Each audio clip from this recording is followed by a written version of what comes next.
सब लोग यहाँ पे देखो, मतलब हम लोग रिकॉर्डिंग स्टार्ट हो चुकी है। तो गाइज दो चीजें अपने को करनी है अगले हफ्ते से, मतलब मंडे से। ठीक है, मंडे से हमारा स्टार्ट होगा centre of mass and collision. ठीक है, तो centre of mass and collision मैं लूंगा। ठीक है, तो centre of mass Shashank sir ने थोड़ा सा पढ़ाया हुआ है। ठीक है, और कोलिजन तो मैकेनिक्स अपना स्टार्ट होगा। तो मैकेनिक्स स्टार्ट होने के पहले गाइस क्या होना चाहिए?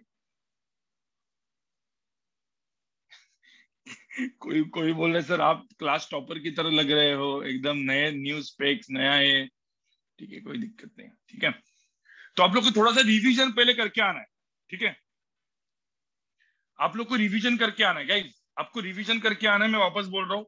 तो आप लोग का रिवीजन तो होगा ही होगा। मतलब रिवीजन किसका करना है आपको?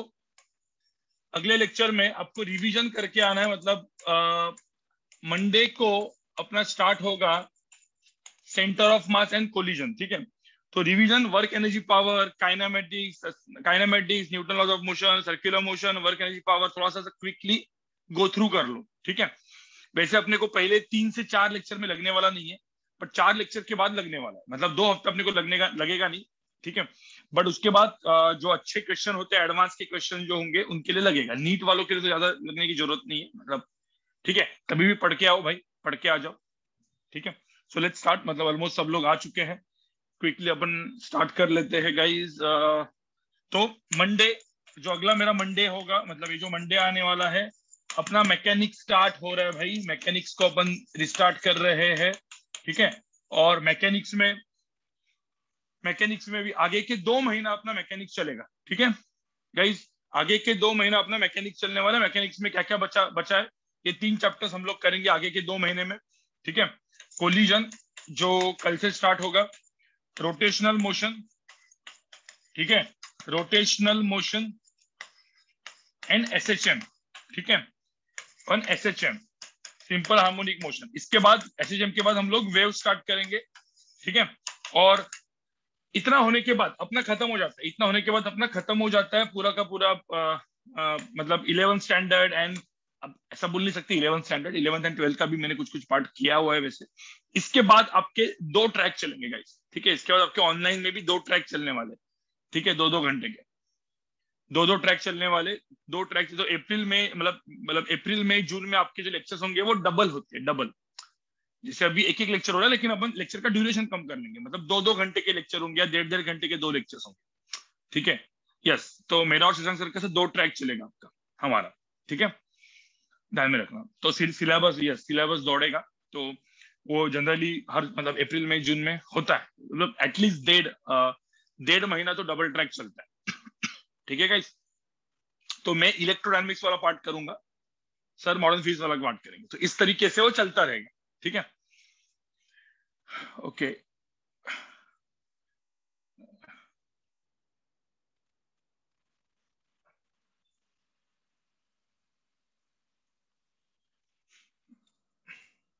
चलो, सो गाइस, अब स्टार्ट करते हैं रे ऑप्टिक्स। अब रे ऑप्टिक्स में अभी पहले मैं नया चीज तो जो होता है वो पढ़ा लेता हूँ। ठीक है, कोई भी नया चीज मैं पढ़ा दूंगा।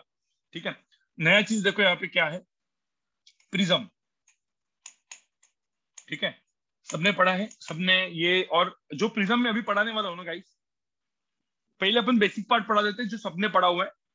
ठीक है, और प्रिज्म कुछ ऐसे तूफान चीज नहीं है, एकदम इजी वाली चीज है। प्रिज्म में मतलब ऐसा कुछ अलग नहीं आता। ठीक है, बट यस, एडवांस वालों के लिए प्रिज्म में कुछ कुछ क्वेश्चंस जो ऐसे आते हैं जहां पे आपको हर एक चीज पता होनी चाहिए। ठीक है, वैसे भी एडवांस का मेरा 2 लेक्चर्स रे ऑप्टिक का मैं लूंगा।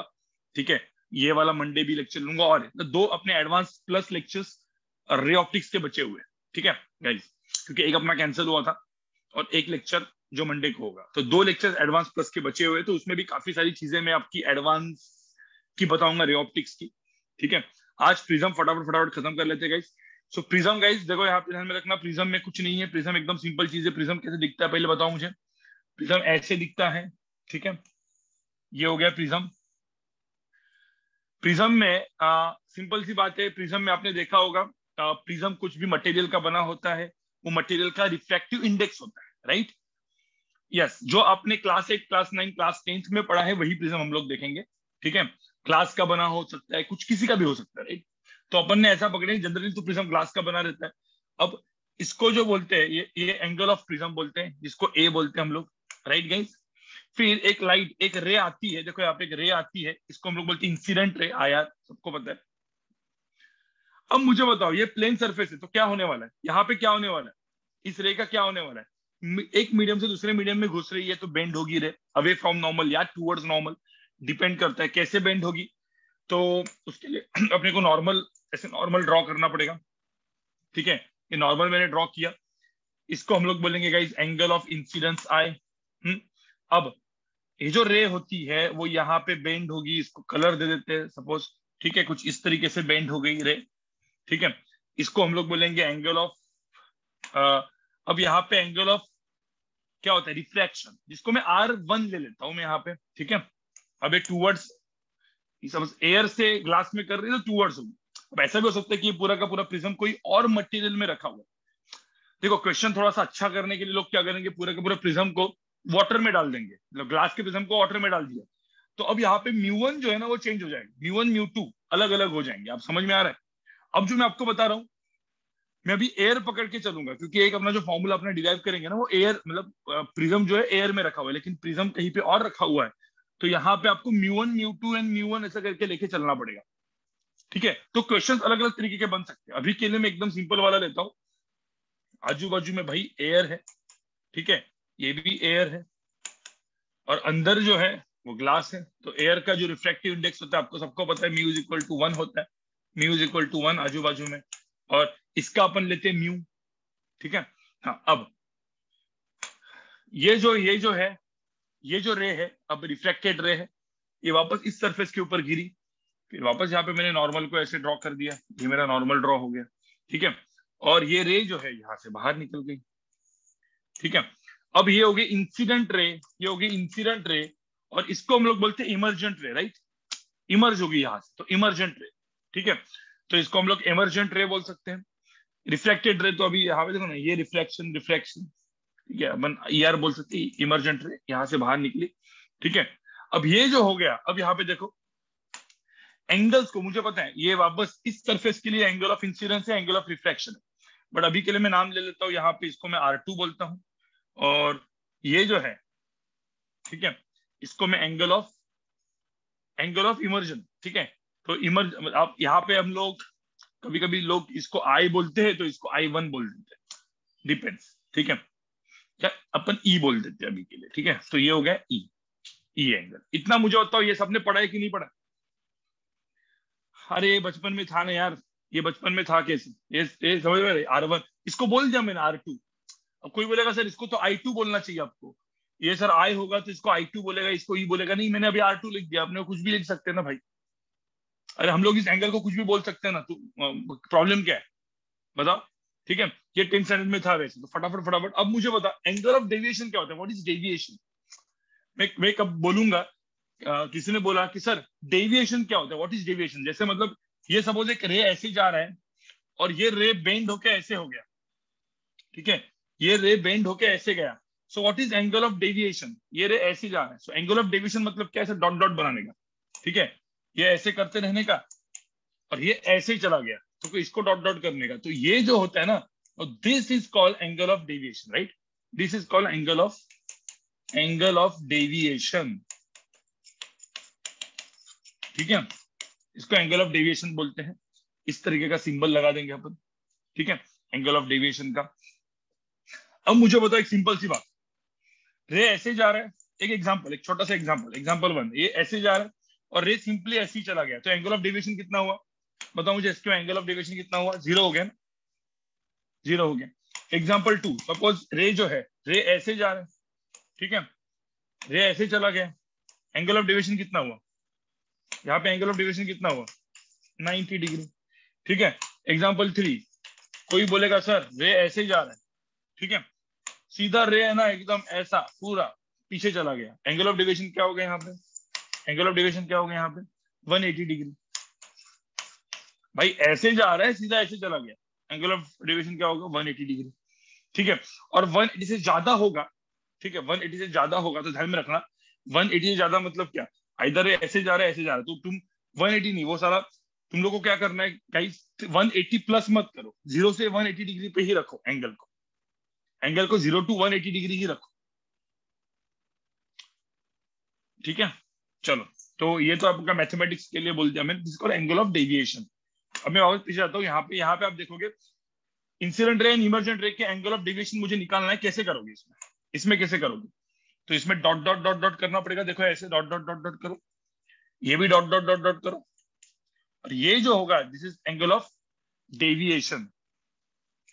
अब कुछ कुछ चीजें आपने बचपन से पढ़ी होगी, ठीक है, जैसे ये पूरा एंगल आई है, तो आपको पता है कि ये वाला जो एंगल होता है ये कितना होता है, आई माइनस क्या होता है, R1 होता है, और ये एंगल क्या होता है, E माइनस क्या होता है, R2 होता है, सबको पता है ना भाई। ये टोटल एंगल आई, तो ये आई में से R1 गया तो आई माइनस R1 होगा ना, आई minus R1, E minus R2। आप लोग को फाइनली डायरेक्ट डेरिवेशन याद रखना है, मतलब डेरिवेशन याद नहीं, मतलब उसका फाइनल रिजल्ट याद रखना है, ठीक है। तो अब मुझे एक बात बताओ, कोई भी ट्रायंगल में एक्सट्रीम एंगल का ट्रायंगल, मतलब ये भी आपने पढ़ा होगा, जैसे कि कोई एक ट्रायंगल होता है, इस ट्रायंगल में ये एक एंगल है, एक एंगल है, तो ये जो एक्सटीरियर एंगल होता है उसका एंगल कितना होता है, ये आपने सबने पढ़ा है ना। जैसे मैंने सपोज एक ट्रायंगल बनाया और बोला मुझे चलो ये वाला जो एंगल है, ये एंगल सपोज मैंने ये लिया, तो ये एंगल कितना होता है, ये एंगल और ये angle A and angle B का एडिशन, बराबर की नहीं। अब ये एंगल मेरा ये है, तो ए प्लस बी होगा ना, ये तो आपने सबने पढ़ा होगा, ठीक है, सम ऑफ इंटीरियर एंगल वगैरह जो भी है।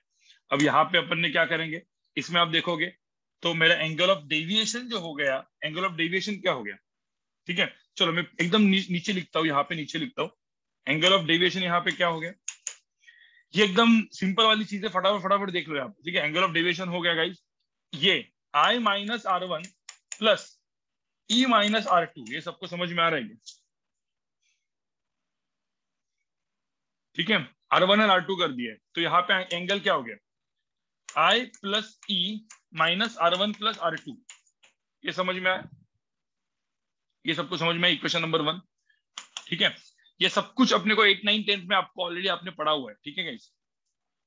हाँ, एक और चीज इस बड़े वाले ट्रायंगल में, ठीक है, अब किसी को सपोज नहीं आता होगा, थोड़ा सा आपको आपका 10th वाला चीज ना रिपीट करना पड़ेगा, ठीक है। मैं जो लिख रहा हूं, क्या इक्वेशन, ये आपको डायरेक्ट इक्वेशन कैसे आया पता है क्या, ये जो एंगल, ये जो ए होता है that is R1 plus R2, क्या बचपन से याद है कैसे किया था इक्वेशन नंबर 2, थोड़ा बचपन से याद है क्या कैसे किया था, ये मेरा ए है, ये R1 है, R2 है, तो Y A is equal to R1 plus R2, नहीं याद है तो यहाँ पे देख लो, मैं फटाफट यहाँ पे मैं देख लो, मैं रब कर दूंगा, यहाँ पे देखो, ये इधर रख देते हैं, ठीक है। यहाँ पे देखो, ये ट्रायंगल देखो, यहाँ पे एक छोटा ट्रायंगल देखो ग्रीन वाला, ठीक है, ग्रीन वाली लाइन ही यहाँ पे ड्रॉ कर लेता हूँ मैं, ये ग्रीन वाली लाइन ड्रॉ कर लेता हूँ मैं, ठीक है। तो मुझे बताओ, ये ग्रीन वाले लाइन में ये वाला जो एंगल है, ये वाला एंगल, ठीक है, सब लोग यहाँ पे देखो अच्छे से, ये टोटल एंगल जो है, ये येलो में जो दिखा रहा हूँ, ये टोटल एंगल 90 है कि नहीं, ये टोटल एंगल 90 है, तो 90 में से R1 गया, तो ये वाला एंगल कितना बचा, ये वाला एंगल कितना बचा, 90 माइनस R1 बचा ना, देखो ना, ये येलो टोटल 90 है, क्योंकि नॉर्मल है ना, ये नॉर्मल है, ये नॉर्मल है, तो 90 माइनस R1 बचा। सिमिलरली ये वाला एंगल कितना बचा, 90 माइनस R2 बचा, और ये बचा A। तो बताओ जरा, इन तीनों का सम कितना होता है, इन तीनों का सम कितना होता है, तीनों का सम होता है 180, तो A plus 90 minus R1 plus 90 minus R2 is equal to 180, क्या हो गया प्रूफ, क्या हो गया proof guys, R1 plus R2 is equal to A हो गया, 180 कैंसिल हो गया, R1 प्लस R2 की वैल्यू कितनी होगी, A होगी।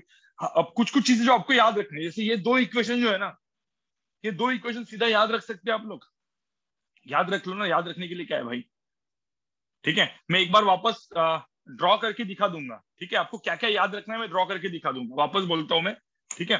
सब लोग यहाँ पे देखो, ये दो इक्वेशन क्या दिए मैंने, क्विकली मैं यहाँ पे आपको बड़ा ट्रायंगल, बड़ा ऐसे करके ड्रॉ करके दिखाता हूँ। सब लोग यहाँ पे देखो, क्या आपको ड्रॉ याद रखना है, ये प्रिज्म है, सब लोग यहाँ पे देखो, ये प्रिज्म है, इसका एंगल ऑफ ये हो गया ए, आपको याद क्या रखना है मैं बताता हूँ, एक लाइट इसके ऊपर गिरी, मतलब ये होता है इंसिडेंट रे, इसके ऊपर गिरा, फिर मैंने क्या ड्रॉ किया, मैंने इस तरीके से नॉर्मल ड्रॉ किया, दिस माय नॉर्मल, ठीक है।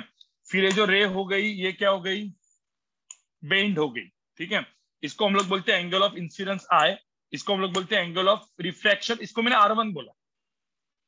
अब तुम लोग को पता है कि यहाँ पे भी मुझे नॉर्मल ड्रॉ करना पड़ेगा, बराबर। सब लोग यहाँ पे देखो, जिनको नहीं समझा सब लोग यहाँ पे देखो, इधर भी नॉर्मल ड्रॉ करना पड़ेगा। अब यहाँ पे मैं वापस कुछ I1 ले सकता हूँ, यहाँ पे R2 ले सकता हूँ। यहाँ पे एक्चुअली देखा जाए तो इधर वापस इंसिडेंट हो रहा है, रिफ्लेक्शन हो रहा है, लेकिन लेकिन मुझे जो लेना है मैं ले लूंगा भाई, तो इसको मैं R2 ले लूंगा, ठीक है। और जब यहाँ से लाइट बाहर निकली तो इसको बोलते हैं इमर्जेंट रे, और इसका मैं एंगल लेता हूँ E। सबको समझ में आ रहा है? ये मैंने किया, ठीक है। अब ये दोनों, मतलब ये मैंने अभी ड्रॉ करने के बाद मैंने क्या बोला, मुझे एंगल ऑफ क्या चाहिए, एंगल ऑफ डेविएशन चाहिए। सो एंगल ऑफ डेविएशन के लिए मतलब ये सपोज कुछ भी नहीं होता तो ये इंसिडेंट रे सीधा चले जाता है ऐसे, ठीक है। बट अभी ऐसे चला गया तो ये जो हो गया, देखो गाइस, ये जो हो गया, ये जो हो गया यहाँ पे, इसको हम लोग क्या बोलेंगे, इसको हम लोग क्या बोलेंगे, एंगल ऑफ डेविएशन। तो incident ray and emergent ray, इन दोनों के अंदर का मतलब कितने से वो डिवेट हो गया, उसको बोलते हैं हम लोग angle of deviation. Now by geometry हमने दो चीजें लिखी। बाय ज्योमेट्री मैंने दो इक्वेशन कौन से लिखे, फटाफट बताओ। बाय ज्योमेट्री मैंने दो चीजें लिखी, मैं डेरिवेशन वापस, क्योंकि डेरिवेशन कभी बोर्ड्स में आता है इसीलिए, ठीक है। जनरली ये सीबीएसई बोर्ड में 12th का टॉपिक है, 12th में आता है, ठीक है। आईएससी में भी 12th में आता है, एचएससी का यार पढ़ लो भाई, ठीक है। अब यहाँ पे मुझे बताओ, यहाँ पे मुझे बताओ ये क्या है, ये जो इन अब मैंने आपको एक सिंपल सी बात बोली, मैंने पहला इक्वेशन लिखा, जो एंगल ऑफ डेविएशन था वो क्या था, आई plus E minus R1 plus R2, ये था कि नहीं, ये समझ में आ रहा है? एक मिनट, किसी को मुझे पैनल पे ऐड करना है, एक मिनट। ईशल मैडम आपको, आप ऐड नहीं हो रहे थे, कुछ नेट में प्रॉब्लम है आपका, 2-3 बार मैंने चेक किया। हाँ ठीक है, यहाँ पे देख लो। हाँ, इक्वेशन नंबर 1 हो गया, ठीक है। अब इक्वेशन नंबर 2 में क्या क्या मैंने इक्वेशन नंबर 2 याद रखने के लिए बोला था, जो R1 एंड R2 है इज इक्वल टू ए होता है। R1 प्लस R2 की वैल्यू कितनी होती है, ए होती है, इक्वेशन नंबर 2। चलो मुझे बताओ ये सबको समझ में आए, इतना सबको समझ में आएंगे जो मैंने अब तक यहाँ पे प्रिज्म में इतना ही पढ़ा है।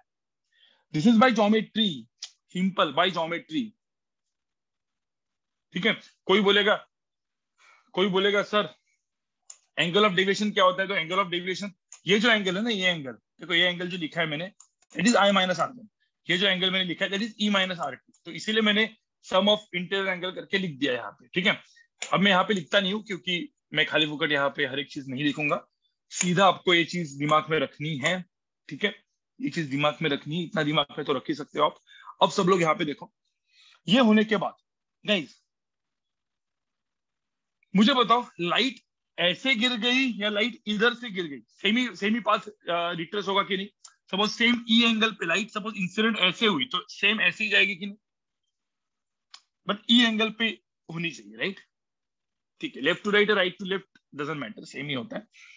अब होता क्या है भाई, पता है यहाँ पे सीन क्या होता है, देखो गाइस, यहाँ पे आपने एक चीज और पढ़ी होगी आपने कभी जिंदगी में पहले, ये जो एंगल ऑफ डेविएशन है, मुझे बताओ, जैसे मैं इंसिडेंट एंगल चेंज करूंगा, जैसे मैं इंसिडेंट एंगल आई चेंज करूंगा, ये जो चीज है ये बदलेगी कि नहीं, जो एंगल ऑफ डेविएशन अलग अलग होगा कि नहीं, एंगल ऑफ डेविएशन अलग अलग हो जाता है, ठीक है। जैसे मैं आई बदलता हूं, एंगल ऑफ डेविएशन बदलता है, ठीक है। तो गाइज यहाँ पे देखो क्या होता है, एक ग्राफ है, ठीक है। ये ग्राफ जो है क्यों आया पूछो मत, ठीक है। ये एक्सपेरिमेंटली अपन ने ऑब्जर्व किया है, angle of incidence and angle of deviation का एक ग्राफ होता है, उस ग्राफ के हिसाब से ग्राफ कुछ इस तरीके से दिखता है, ग्राफ कुछ इस तरीके दिखता है।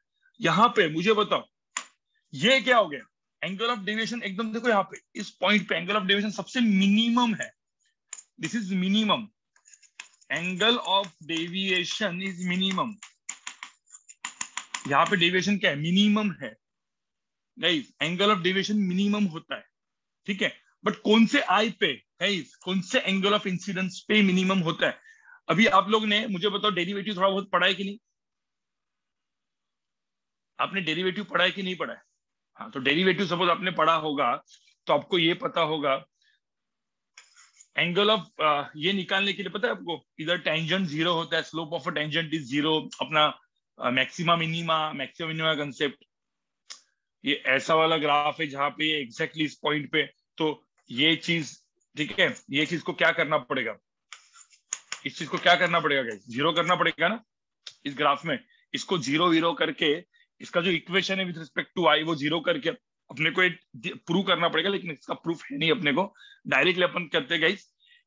ये कब होता है पता है, एंगल ऑफ डेविएशन, यहां पे मैं लिखता हूं एंगल ऑफ डेविएशन, जो मैं लिखा हूं ध्यान में रखना, is minimum for symmetric condition, और सिमेट्रिक कंडीशन, सिमेट्रिक कंडीशन मतलब क्या, इंसिडेंट एंड इमर्जेंट रेट की सिमेट्रिक कंडीशन होनी चाहिए, ठीक है। नहीं आप लोग डिफरेंशिएट वगैरह मत करो, आप डायरेक्टली दिमाग में रख लो, angle of deviation is minimum for symmetric condition. Symmetric condition का मतलब क्या होगा, सो सिमेट्रिक कंडीशन का मतलब क्या होता है गाइस, यहां पे सिमेट्रिक कंडीशन में बोलूं तो जो इंसिडेंट रे एंड इमर्जेंट रे जो निकलता है, इसमें जो angle I and angle E है, ये दोनों क्या होने चाहिए, सेम होनी चाहिए, I is equal to E, ये बचपन में भी आपने पढ़ा है, ठीक है। So guys for symmetric condition का मतलब होता है यहाँ पे I is equal to E. So when, मैं यहाँ पे लिखता हूं when I is equal to E, then angle of deviation is minimum. और जब आई और ई सेम होता है, नहीं मुझे बता, आई और ई सेम होगा तो R1 R2 भी सेम होगा कि नहीं, अरे भाई आई और ई सेम होगा तो R1 R2 भी सेम होगा, ठीक है, ठीक है। हाँ, ये तो से ये तो आपको समझ में आ रहा है, ये आपको सबको समझ में आ रहा है कि नहीं आ रहा है। अब मुझे एक बात बताओ, अब मुझे, मैंने आपको एक सिंपल सी बात बोली थी, ये आप लोग घर पे कर सकते हो। सपोज ये एयर नहीं है, आजू बाजू में एयर नहीं है, तो इसको हम लोग म्यू1 लेंगे, इसको हम लोग क्या लेंगे, म्यू2 लेंगे, इधर म्यू1 लेंगे और नीचे अंदर क्या लेंगे, म्यू2 लेंगे, ठीक है। थोड़ा सा अपना स्नेल्स लॉ क्या रहेगा, फिर मुझे बताओ स्नेल्स लॉ क्या रहेगा। मतलब सपोज यहाँ पे अपन ने सब जगह पे देखो, यहाँ पे हमने म्यू1 लिया, यहाँ पे म्यू1 लिया, और अंदर वाला जो ये है वो हो गया म्यू2, मीडियम अलग अलग हो सकता है। तो स्नेल्स लॉ क्या हो जाएगा गाइस, कोई भी एक जगह पे लगा दो स्नेल्स लॉ, साइन आई, ठीक है, बाय साइन, यहां पे लिख देता हूं मैं, sine R1, sine I by sine R1 is equal to क्या हो जाएगा, म्यू2 बाय म्यू1, म्यू2 बाय म्यू1। ये समझ में आ रहा है क्या,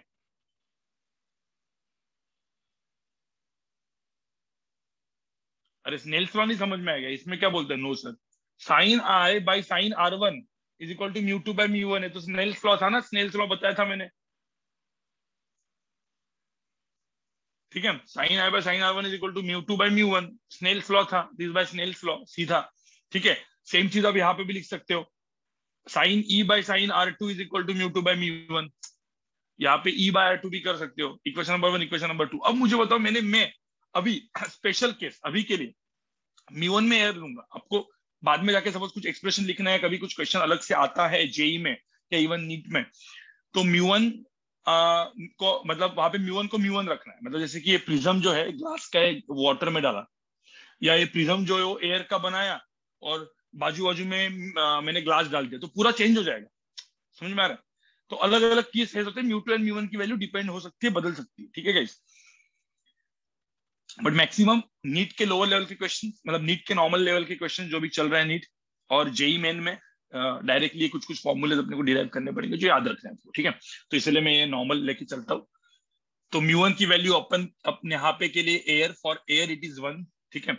सो फॉर एयर म्यू1 इज इक्वल टू क्या हो जाएगा, 1 हो जाएगा, और मैंने बोला कि ग्लास का मतलब या कोई है, और म्यू2 अपन म्यू ले लेते हैं, ठीक है, म्यू2 को, एंड म्यू2 को हम लोग म्यू ले लेते हैं, मतलब अपना ज्यादा कुछ वो नहीं है, इस तरीके से अपन लेके अब आगे हम लोग बढ़ते, चलो आगे बढ़ते थोड़ा सा।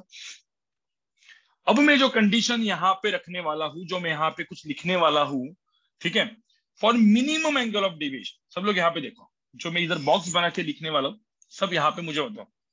यहाँ पे जो बॉक्स है, for angle of deviation to be minimum, कौन सी कंडीशन यहाँ पे बताई थी मैंने, angle of deviation to be minimum. तो मेरा ये जो हो जाएगा, ध्यान में रखना, R1 प्लस R2, मुझे बताओ I की वैल्यू E के बराबर, R1 की वैल्यू R2 के बराबर, बराबर की नहीं? I is equal to E, R1 is equal to R2, ठीक है। तो मुझे तो इस इक्वेशन नंबर 1 एंड 2 से क्या मिलेगा, R1 प्लस R2, ठीक है।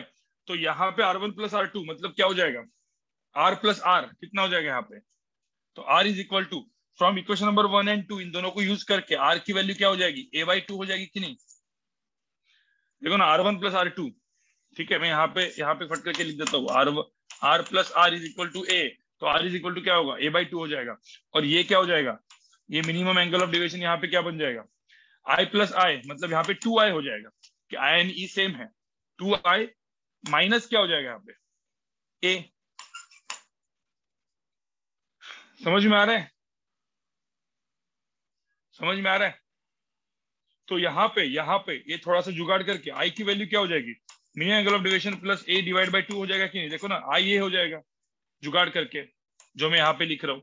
तो सिंपल, मेरी R is equal to A/2 हो जाएगा। तुम लोग फिर से समझाओ। देखो ये गाइस, जो फिर से समझाने वाले लोग होते हैं ना, एक बार वापस देख लो, थोड़ा ध्यान से सुनो ना। मैथ्स नाम की चीज आती है ना आप लोगों को सबको।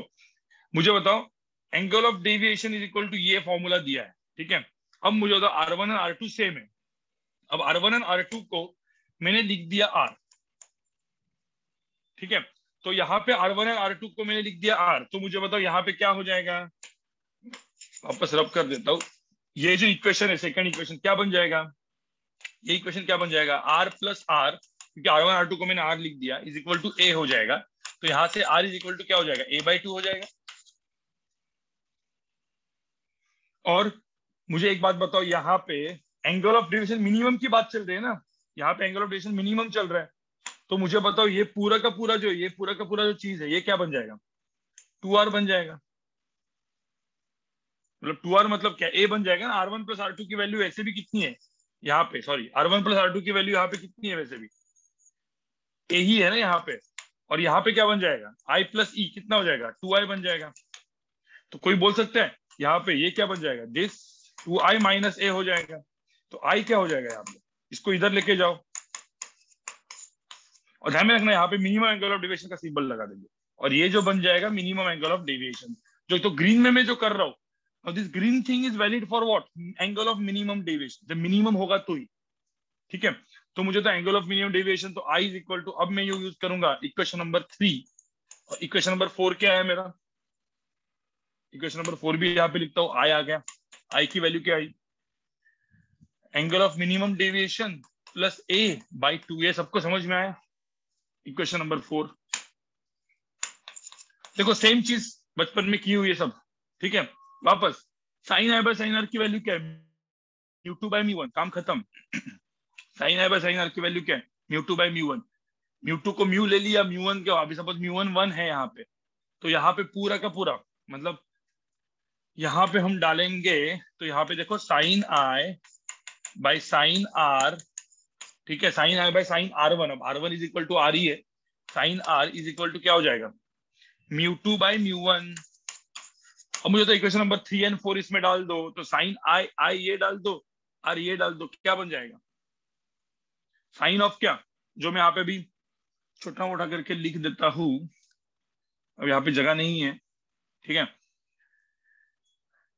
यहाँ पे जगह नहीं है, तो मैं यहाँ पे भी खिचड़ी में लिख देता हूँ, फिर उसको अच्छे से अपन अगले पेज में लिख देते हैं। ये चीज क्या बन जाएगी, कोई ये चीज मुझे बताओ क्या बन जाएगी, साइन ऑफ क्या हो जाएगा, साइन ऑफ I क्या हो जाएगा, A प्लस A/2, ठीक है, डिवाइड बाय साइन ऑफ क्या, A/2, ठीक है, इज इक्वल टू μ2/μ1। ये सबको समझ में आ रहा है, बस इसमें मैंने कुछ पुट कर दिया।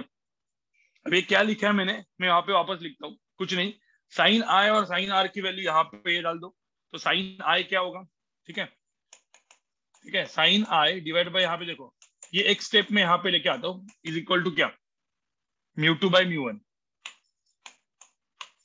I की वैल्यू क्या है, आई की वैल्यू क्या है, ये साइन ऑफ, ठीक है, ये divide by sine of R, R क्या है a/2 इज इक्वल टू μ2। अब μ2 को मैंने म्यू बोला था, μ1 को मैंने 1 बोला था, तो ये आ गया कि ये फॉर्मूला अब सब लोगों ने बचपन में पढ़ा है कि नहीं पढ़ा है गाइस?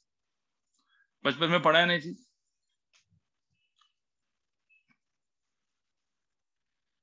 जिन्होंने नहीं पढ़ा है अभी पढ़ लिया।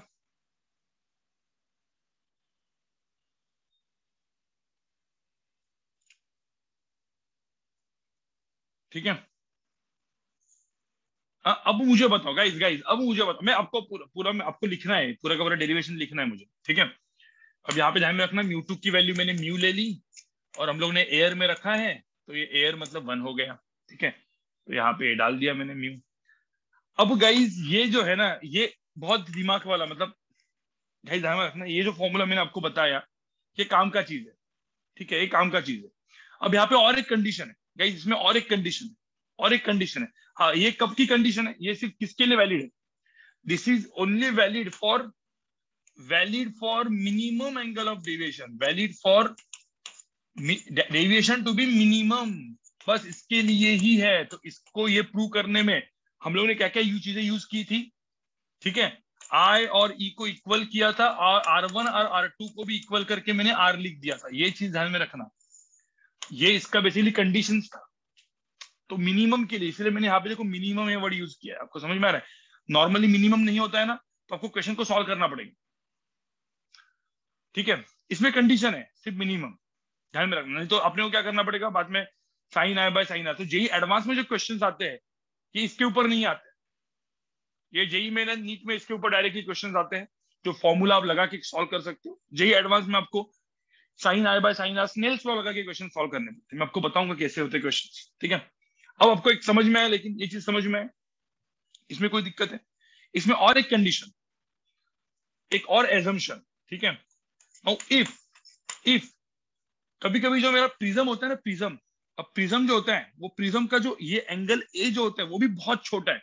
नाउ इफ एंगल ए मतलब angle of prism is very very small, very very small, बहुत ही छोटा एंगल हो गया, ए भी छोटा हो गया।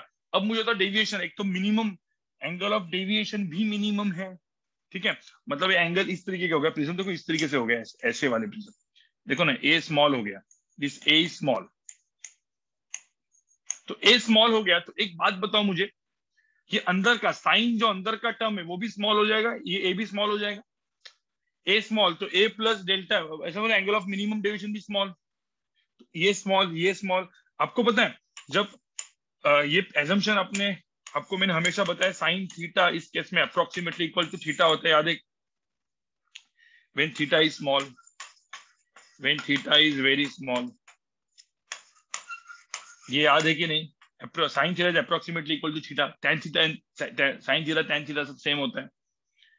अब हम लोग ये लगाएंगे तो ये पूरा का पूरा, ये जो पूरा का पूरा जो चीज है, साइन ऑफ दिस एंगल, तो क्या हो जाएगा, साइन ऑफ अंदर पूरा थीटा है, तो sine of theta is theta only, right?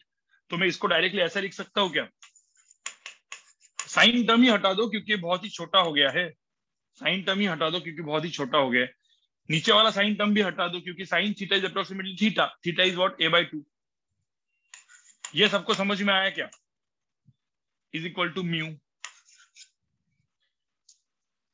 ये मैंने क्यों किया समझ में? नीचे वाला चीज को मैं ऐसे अलग से कर लेता हूँ, ये किसके लिए, एक और एजम्पशन कर लिया मैंने, ये जो है ये भी स्टार मार्क करके लिख देते हैं।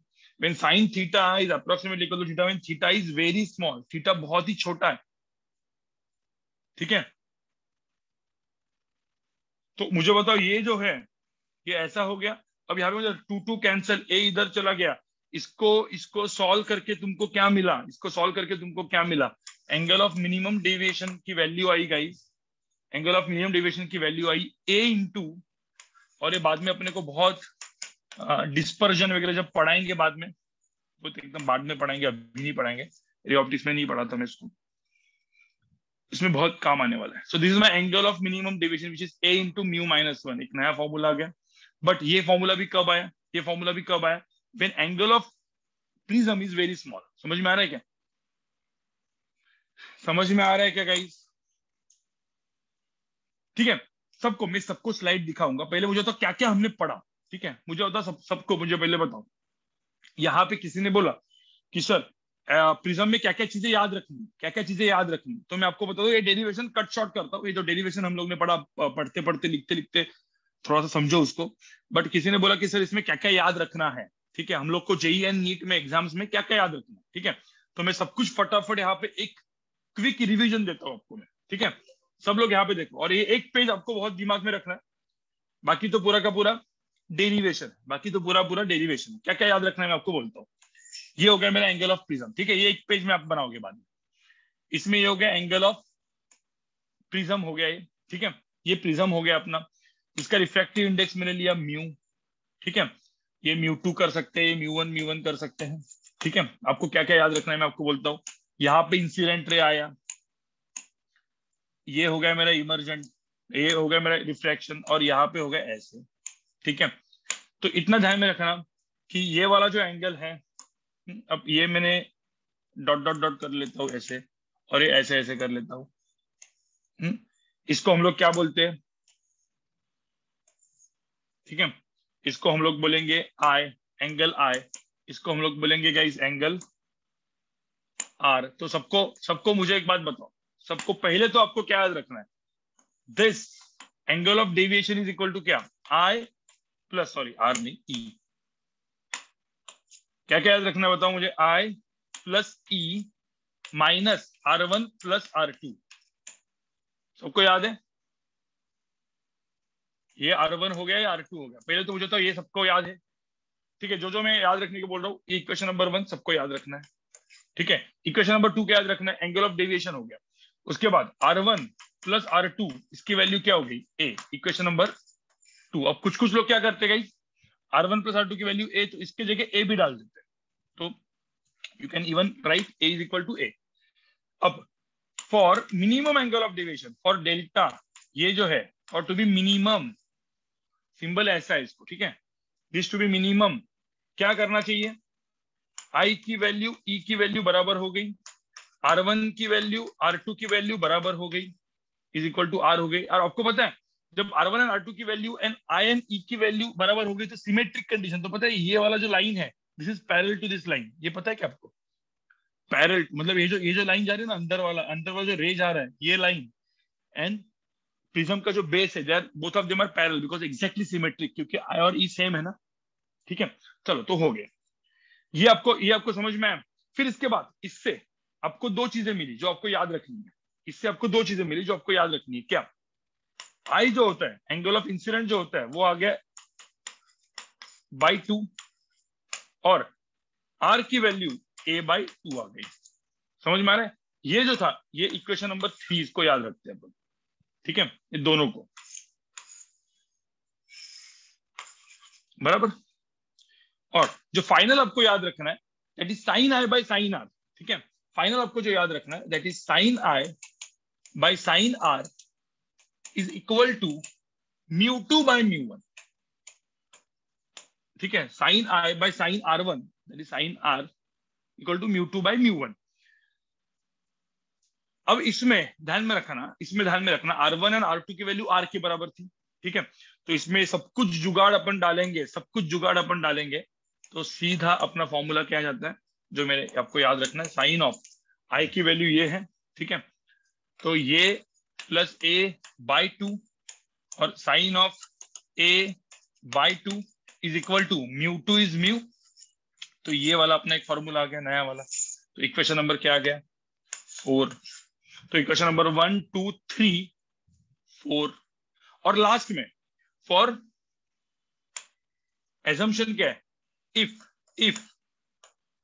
a इज वेरी स्मॉल, अब a जो है, angle of prism is very small, तो ये पूरा का पूरा कट होके मेरा मिनिमम डेविएशन एंगल क्या हो जाएगा, ठीक है, जो अपन ने अभी जस्ट देखा, a into mu minus one, equation number 5। समझ में आ रहा है? इक्वेशन नंबर 1 2 3 4 5, ये पूरा का पूरा जिस्ट है, मतलब जो भी आपने प्रिज्म में पढ़ा उसका पूरा का पूरा दिस है।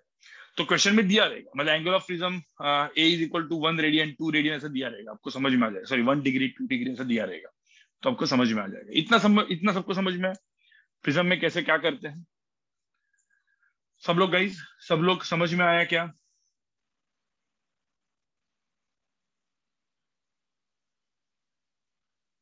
प्रिज्म में आज मुझे इतना ही पढ़ाना था, कुछ ज्यादा पढ़ाना नहीं, इतना ही पढ़ाना था। ठीक है, कुछ एक दो अच्छे क्वेश्चन भी कराऊंगा मैं, लेकिन मुझे बताओ ये इतना लिखो पहले, इतना लिख दो, फिर अच्छे क्वेश्चन समझ में करते हैं। आ, एक मिनट, सब सब कुछ तो लिखना पड़ेगा आपको। तो ये लिखा आपने, what is angle of deviation लिखा आपने? ये लिखा क्या, एंगल ऑफ डेविएशन लिखा आपने? ये तीन, चलो पहले एंगल ऑफ डेविएशन भी लिख दो, कहीं पे जो भी आधा अधूरा लिखा होगा वो एंगल ऑफ डेविएशन भी लिख दो पूरा। मैं हर एक जगह पे एक मिनट वेट करूंगा, ठीक है? और जो लोग जो है, हाँ आज गाइज 8 o'clock तक लेक्चर है, क्योंकि 8 o'clock को एक दूसरा लेक्चर है।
गाइज लिख के हो गया, चलो। अब इसके बाद ये वाला जो है, देखो ये वाला पूरा का पूरा इसको ये कर लो, मतलब ड्रॉ कर लो, इसको ड्रॉ कर लो और ये दो इक्वेशन लिख दो। ये ड्रॉ कर लो, इसको दो इक्वेशन लिख दो, क्योंकि ये दो इक्वेशन वहां से मैंने डिराइव किए थे। या फिर एक मिनट है, ये इससे अच्छा ये कर लेते हैं, हाँ ये कर लेते हैं, ये कर लो सीधा, ये कर लो, क्योंकि इक्वेशन नंबर 1 और 2 जो ग्रीन में मैंने जो सर्कल करके रखा है that is only for this, इस कंडीशन के लिए, राइट? लिख दो फटाफट।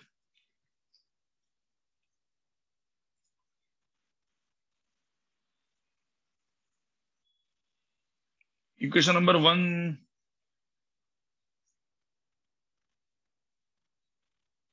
इक्वेशन नंबर 1 नहीं समझा क्या?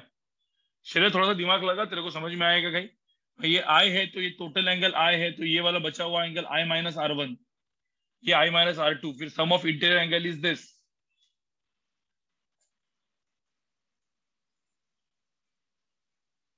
नहीं ये ले, अभी ये वाला रे पैरेलल नहीं है, अब इसके पैरेलल नहीं है एट प्रेजेंट। ये वाला जो रे दिख रहा है ग्रीन वाला, ये वाला रे एक्चुअल में पैरेलल नहीं होता, सिर्फ वो मिनिमम कंडीशन के लिए पैरेलल में आता है। जब मुझे इसकी मिनिमम वैल्यू निकालनी होती है तभी वो पैरेलल आता है, बाकी वो पैरेलल नहीं आता, ध्यान में रखना।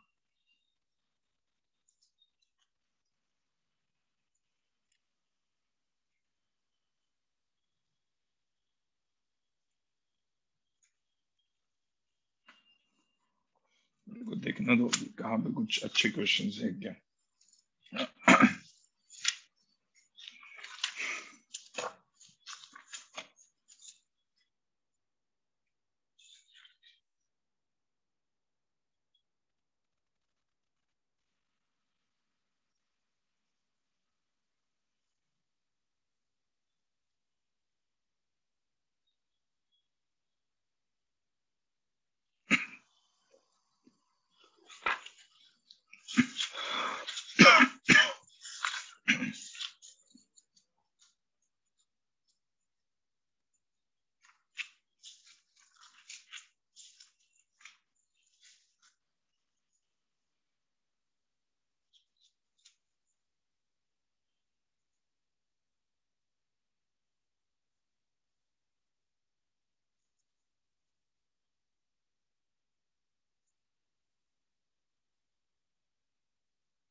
देख रहा हूँ।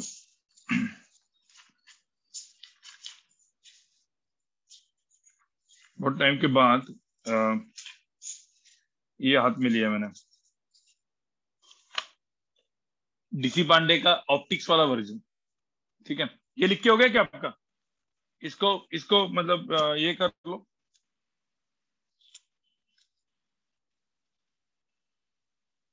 कर लो भाई।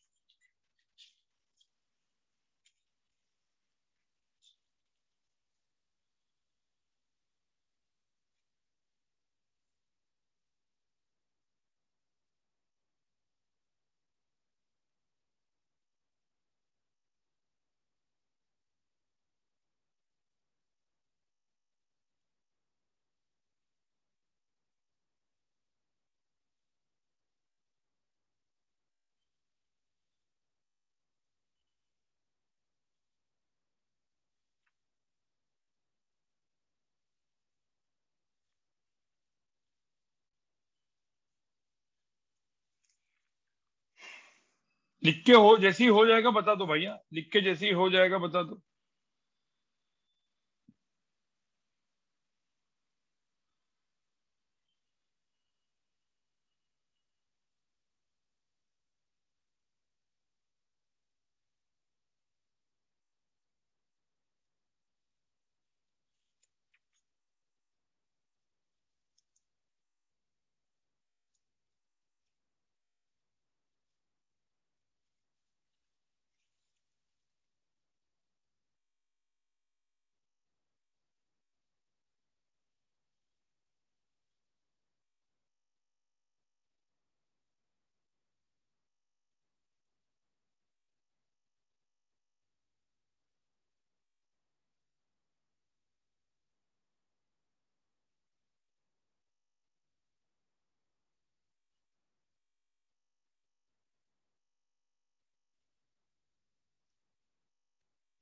हो गया क्या?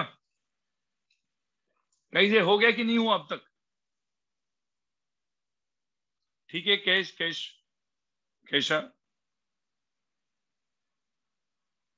इतने मत डालो। ये वाला एक चीज, एक ग्राफ बना दो, angle of deviation and I का, एंगल ऑफ इंसिडेंस का एक ग्राफ बना दो भाई।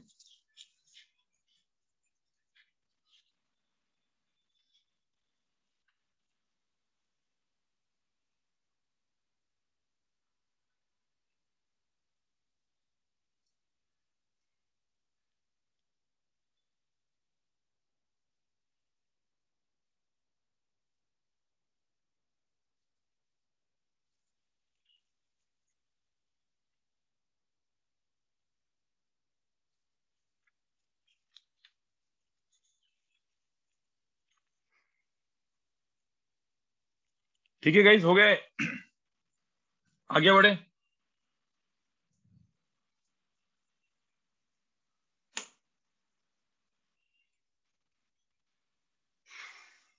देखो, for angle of deviation to be minimum, ये एंगल ऑफ डेविएशन का ग्राफ है आई के साथ। तो for angle of deviation to be minimum, यहाँ पे ये जो पॉइंट है, इस पॉइंट पे आई और ई ये दोनों सेम होने चाहिए, तभी एंगल ऑफ डेविएशन मिनिमम बन जाएगा। ठीक है, तो ये चीज इंपॉर्टेंट है थोड़ा सा।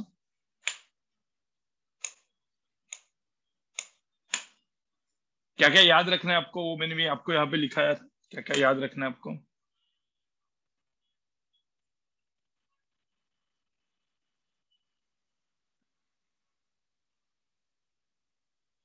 ये कहीं पे और जगह पे ऐसा कोने में लिख देना, ठीक है।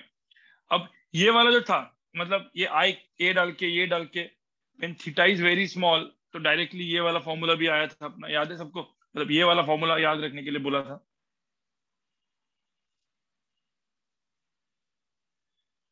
And this is only valid for what, this to be minimum, ये भी अपन ने देखा था कि आई की वैल्यू ये डालो, आर की वैल्यू ये डालो। और if A is very small, again if A is also very small, तो sine theta is approximate equal to theta, तो डायरेक्टली साइन हटा के सीधा ये डालना होता है और म्यू आ गया। ठीक है, चलो ये करो, फिर मैं आपको एक दो क्वेश्चन देता हूँ इसके ऊपर। ठीक है, ऑलमोस्ट अपना खत्म हो चुका है, मतलब रे ऑप्टिक्स खत्म हो चुका है। मैं जैसे आपको बोलता हूँ optical instruments and angle of dispersion, और वो जो होता है ये ऑप्टिकल इंस्ट्रूमेंट्स में नहीं पढ़ाता, और वो एकदम एंड में पढ़ाते हैं। तो ऑप्टिकल इंस्ट्रूमेंट्स आपको शशांक सर पढ़ाएंगे। ठीक है, जैसे सेमीकंडक्टर बाद में जाके मैं पढ़ा दूंगा। सेमीकंडक्टर कुछ कुछ टॉपिक्स ऐसे है कि जो जेई एडवांस के सिलेबस में नहीं है। ठीक है, जो सिर्फ जेई मेन एंड नीट में है। तो ऐसे तीन चार टॉपिक है जो हम लोग बांट के पढ़ाते हैं। ठीक है, जैसे शशांक सर दो टॉपिक पढ़ाते हैं, मैं दो टॉपिक पढ़ाता हूँ। जैसे ऑप्टिकल इंस्ट्रूमेंट्स वो पढ़ाते हैं क्योंकि वो बहुत ही मतलब कुछ कुछ बहुत इसमें रटनी है। ठीक है, और वो एकदम एंड में पढ़ेंगे हम।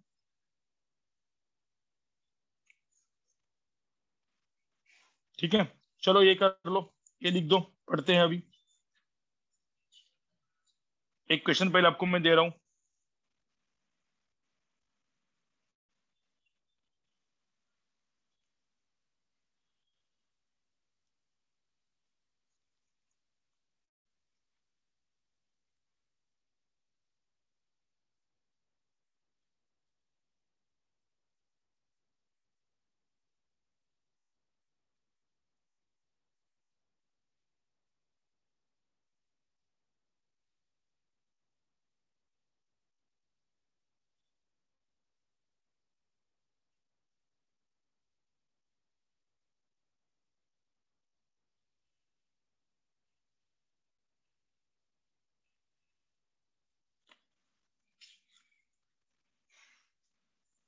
सिर्फ गाइस एक मिनट रुको, तो चेक करने दो मुझे कि आपको किस टाइप का क्वेश्चन दूं मैं।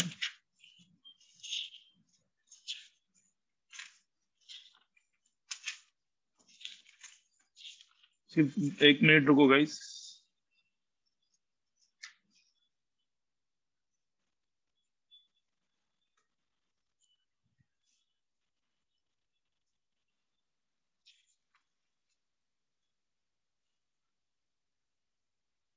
चलो एक क्वेश्चन करें हम लोग, एक क्वेश्चन करें गाइस। एक क्वेश्चन करें, आपको समझ में आ जाएगा कि कैसे क्वेश्चन आता है। देखो, ये ऐसे डायरेक्टली फॉर्मूला बेस्ड बच्चों वाले क्वेश्चन आएंगे। एक बच्चों वाले क्वेश्चन मतलब क्या, डायरेक्ट फॉर्मूला बेस्ड आएगा। म्यू दिया रहेगा, ए दिया रहेगा, fine angle of minimum deviation वगैरह। ठीक है, ये तो आप कर लोगे ना। कुछ क्वेश्चन तो डायरेक्टली आ जाएंगे भाई, जिसमें कुछ नहीं यार, मतलब रिफ्रैक्टिव इंडेक्स ऑफ मीडिया वो दिया हुआ है, एंगल ऑफ ये ए दिया हुआ है, और बोला है चलो फाइंड आउट करो। तो वो तो आप डायरेक्टली कर दो। चलो एक हाथ क्वेश्चन कर लेते हैं, दिखाता हूं मैं आपको। ठीक है, अब सब लोग यहाँ पे देखो, पहले example one. Guys guys tension मत लो यार, मुझे पता है कि मतलब मैं टोटल इंटरनल रिफ्लेक्शन पढ़ाने वाला हूँ, टेंशन मत लो। इसके बाद वही है, मैं बोला थोड़ा सा बचा हुआ एकदम ऑलमोस्ट खत्म होने वाला, तो ऑलमोस्ट बोला ना मैंने, खत्म थोड़ी हुआ है, सब थोड़ी बोला मैंने। तो टोटल इंटरनल रिफ्लेक्शन और कुछ अच्छे क्वेश्चंस, एंड देन एडवांस में मैं आपको बड़ी बड़ी चीजें बताऊंगा, जिसमें लेंस को मिरर कर दिया तो क्या होगा, लेंस को सिल्वर कर दिया, फिर ऑब्जेक्ट एंड इमेज जब घूमते हैं तो क्या होगा, ये सब में बात, जिसमें आपको भी बैठना है, सबको बैठना है। मैंने बोला ना, पिछले वाला एडवांस प्लस जो अगले वाला जो एडवांस प्लस लेक्चर होगा, उसको सब आपको सब लोग को बैठना है, मैंने बोला था आपको बैठने के लिए।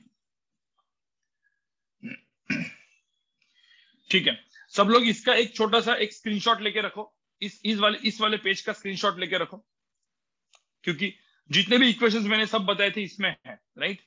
सारे के सारे इक्वेशंस इसमें है, जितने भी सारे इक्वेशंस मैंने आपको बताए, ये सारे के सारे इस पेज में है। ठीक है, हो गया आपका, स्क्रीनशॉट ले लिया। इसका एक स्क्रीनशॉट लेके रखो। कुछ लोग बोले सर ग्राफ का पेज, इसका भी स्क्रीनशॉट लेके रखो।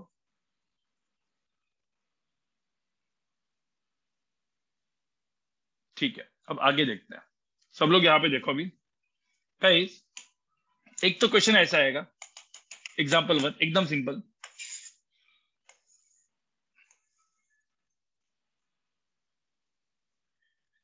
अब सब लोग यहाँ पे देखो। सिर्फ एक मिनट रुको।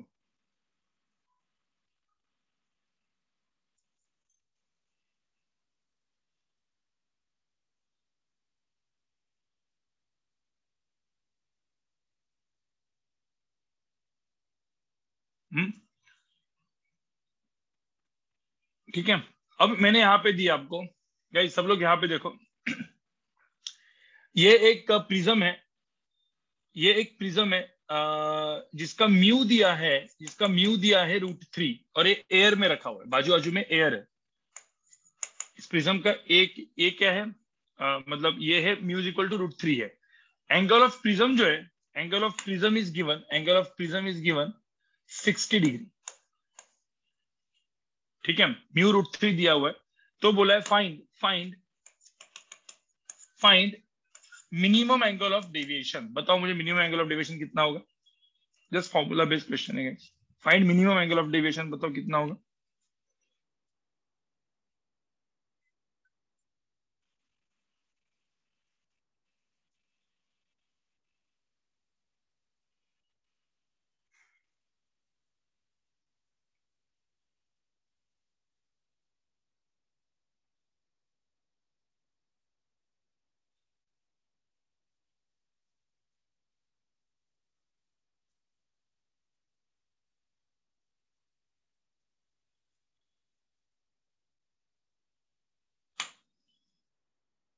कौन सा फॉर्मूला यूज करेंगे यहाँ पे, म्यू की वैल्यू √3 है, एयर दिया है, एयर में रखा हुआ है। ठीक है, ये वाला फॉर्मूला याद था, ये वाला फॉर्मूला। ठीक है, तो क्या होगा, फॉर्मूला क्या होगा, sine of a plus this by 2 divide by sine of a by 2 is equal to क्या, म्यू। अब a कितना है, सो एंगल a कितना है, अब यहाँ पे a की जो वैल्यू है, a की वैल्यू कितनी दी है, 60 डिग्री है, a की वैल्यू 60 डिग्री दी है, म्यू की वैल्यू √3 दी है। यहाँ पे पुट करो, यहाँ पे पुट करो, तो मुझे बताओ क्या होगा यहाँ पे। तो यहाँ पे आंसर आएगा साइन ऑफ, अंदर का पूरा चीज, ये एकदम सिंपल सिंपल वाले क्वेश्चन इस तरीके से आते हैं गाइस। और यहाँ पे sine of 60/2 which is sine 30। ठीक है, 60/2 साइन 30, और म्यू की वैल्यू यहाँ पे √3 है, तो यहाँ पे क्या हो जाएगा, साइन 60 मतलब साइन 30 1/2, तो वहां पे 1/2 जाएगा। ठीक है, तो आंसर क्या आएगा यहाँ पे, √3/2 आएगा ना। तो साइन ऑफ समथिंग √3/2 कब होता है गाइस, यहाँ पे साइन ऑफ समथिंग √3/2 क्या होता है, इसका मतलब क्या होगा, साइन ऑफ टोटल ये वाली चीज, ये वाली चीज हो जाएगी √3/2। कब होता है ये चीज, जब ये पूरा का पूरा एंगल कितना हो जाएगा, इसका मतलब ये एंगल कितना हो जाएगा, 60 ना। ठीक है, तो ये 60 डिग्री हो जाएगा, ये 60 डिग्री हो गया, मतलब क्या, a plus this by 2 is equal to 60 degree. ठीक है, और a की वैल्यू यहाँ पे 60 दी है, तो 120 माइनस 60, तो आंसर कितना आएगा, इसका आंसर कितना आएगा, फाइनल आंसर कितना आएगा, देखो ना, a की वैल्यू 60 डाल दो यहाँ पे, 60 ओनली राइट। तो यहाँ पे कैलकुलेट करके इसकी भी वैल्यू कितनी आई, 60 ही आई। तो एंगल ऑफ मिनिमम डेविएशन कितना आया, 60 आया। अब मुझे बताओ, मैंने वो वाला फॉर्मूला क्यों नहीं यूज किया, a इंटू म्यू वाला फॉर्मूला क्यों नहीं यूज किया, यहाँ पे a स्मॉल है क्या भाई, यहाँ पे a स्मॉल है क्या, याद करो मैंने कब बोला था, ये फॉर्मूला कब लगाना होता है, ये फॉर्मूला कब लगाना होता है, when a is what very very small. भाई a स्मॉल है क्या, 60 डिग्री दिया है भाई, 1 डिग्री 2 डिग्री नहीं है वो, 60 डिग्री है। ठीक है, अब एग्जांपल 2 भी दे देता हूँ, मतलब आपको और भी समझ में आएगा, मतलब ये सब जेई मेन एंड नीट वाले क्वेश्चन। ठीक है, जेई मेन एंड नीट वाले, जेई मेन के नॉर्मल लेवल एंड नीट वाले क्वेश्चन, फटाफट, ज्यादा कुछ इसमें ये नहीं है। अब सब लोग यहाँ पे देखो, अब मैंने एक प्रिज्म दे दिया, सब लोग यहाँ पे देखो, अब मैंने प्रिज्म ऐसे ऐसे करके प्रिज्म दे दिया, मैंने बोला ये जो है ये 2 डिग्री का प्रिज्म है, 2 डिग्री। अब मुझे एक की वैल्यू क्या हो गई, स्मॉल हो गई, और म्यू दिया है सपोज, √2। तो चलो find minimum angle deviation, find delta M, ये क्या होगा, अब ये आंसर क्या होगा बताओ, ये √2 है, 2 डिग्री है, आंसर क्या होगा। अब यहाँ पे फॉर्मूला क्या यूज करेंगे, दिस इज इक्वल टू क्या, a इंटू म्यू -1। अब यूज करो ना, ए 2 डिग्री है, यूज करो यहाँ पे। अब यहाँ पे देखो, मुझे डिग्री में आंसर चाहिए, तो इसलिए मैं कर दूंगा ऐसे, डिग्री में आंसर चाहिए तो म्यू -1 इंटू ये, आप रेडियन में चाहिए तो रेडियन में कैलकुलेट करो, तो यहाँ पे 2 डिग्री, ठीक है, इंटू म्यू -1 मतलब क्या, √2 - 1, तो जो आंसर मिलेगा वो मुझे डिग्री में मिलेगा। समझ में आ रहा है? सबको समझ में आ रहा है क्या?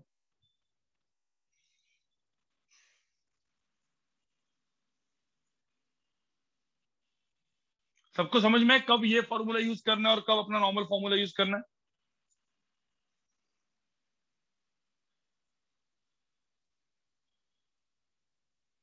अब थोड़े से जो प्रिज्म के अच्छे क्वेश्चन होते हैं ना, जो प्रिज्म के अच्छे क्वेश्चन मतलब क्या, एडवांस बेस्ड क्वेश्चन जो होते हैं, उसमें टोटल इंटरनल रिफ्लेक्शन कंसेप्ट काम में आता है। TIR, total internal reflection concept काम में आता है, ठीक है।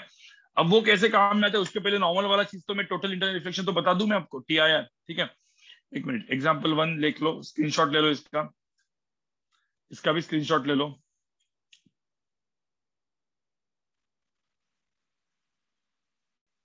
अरे इसको सिर्फ सॉल्व करना है तुमको यार, बाकी कुछ करना ही नहीं है। इसको सॉल्व करना है तो आपका आंसर आ जाएगा। एग्जाम्पल 2 ले लो।